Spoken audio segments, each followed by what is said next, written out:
Naririnig ko parang may umaakyat sa hagdan. Or baka guni-guni ko lang yun. Baka gutom lang to. Ako, narinig ko talaga. Baka gutom lang talaga. Ano-ano na lang naririnig ko. Nabalo na ata ako dito. Ang dami ko pang i-edit. Kaya ko to, kaya ko to. Kaya ko lahat, kaya ko lahat. Naalala ko yung sinabi ng auntie ko. Tatawagan ko lang daw siya. Tapos paglulutuan daw niya ako. We, bantay biyan na. Wait, tawagan ko. Bantay, hindi sagutin.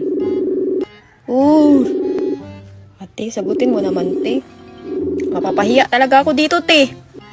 Bukas pa ata to sagutin. Natulog ata to. Prank! Tawagan natin ulit. Te, sagutin mo naman, te. Uy, mapapahiya naman ako dito ba? Di na makontak. No answer pa din.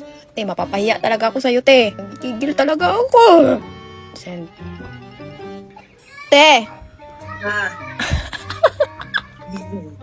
Sabi mo, lutuan mo ko, te. Gusto man? Noodles? Oh, noodles, dayon, hotdog.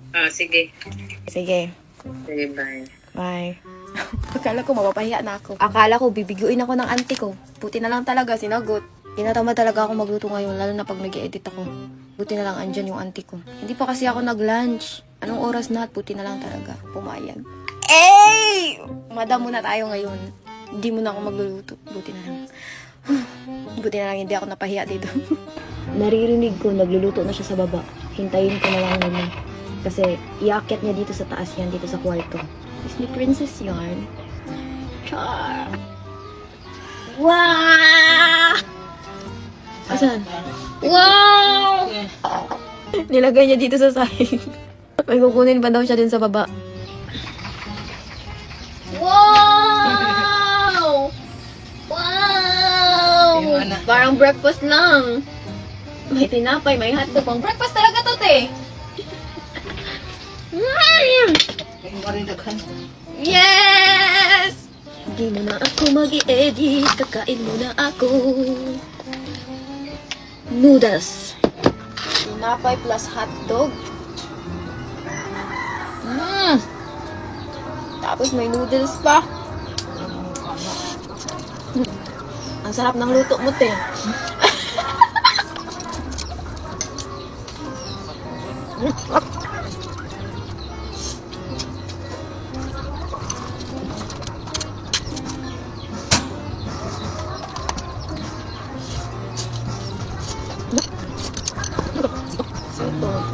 Parang ihi lang.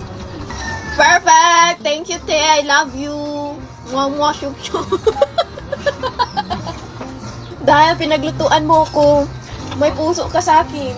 Tug, tug, tug.